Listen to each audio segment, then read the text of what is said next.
बदलापूरला जी घटना झालेली आहे ती अतिशय दुर्दैवी अशा प्रकारची घटना आहे।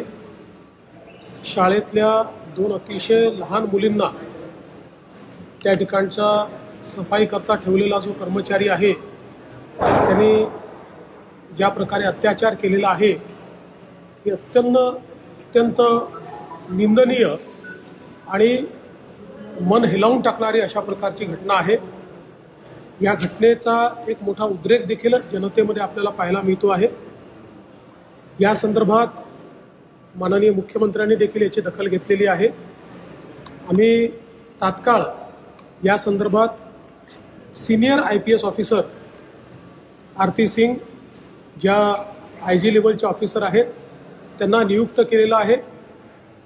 महिला IPS अधिकाऱ्याच्या अंतर्गत ही चौकशी व्हावी अशा प्रकारची भावना याच्या पाठीशी आहे। त्याचप्रमाणे पोलीस आयुक्तालयाच्या अंतर्गत त्या संदर्भात जी काही कारवाई तातडीने केली पाहिजे ती कारवाई देखील केली जाते आहे। या संदर्भात तात्काळ चार्जशीट दाखल केली जाईल अशा प्रकारचे निर्देश देखील देण्यात आलेले आहेत।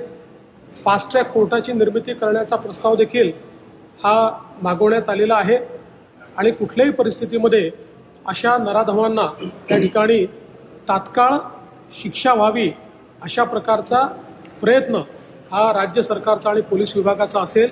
त्या दृष्टीने जी कारवाई करणं आवश्यक आहे त्या सर्व कारवाईची सुरुवात ही अतिशय वेगाने करण्यात आलेली आहे। सर, जो मॉब आलेला आहे तो स्वयंस्फूर्तीने आलेला आहे का? कारण त्याला नेतृत्व कुणाचंच नाही, ते अचानकपणे येऊन रेल्वे ट्रॅकवर उतरले। बघा, आता हा मॉब जो आलेला आहे हा स्वयंस्फूर्तीने आला किंवा कसा आला याच्यावर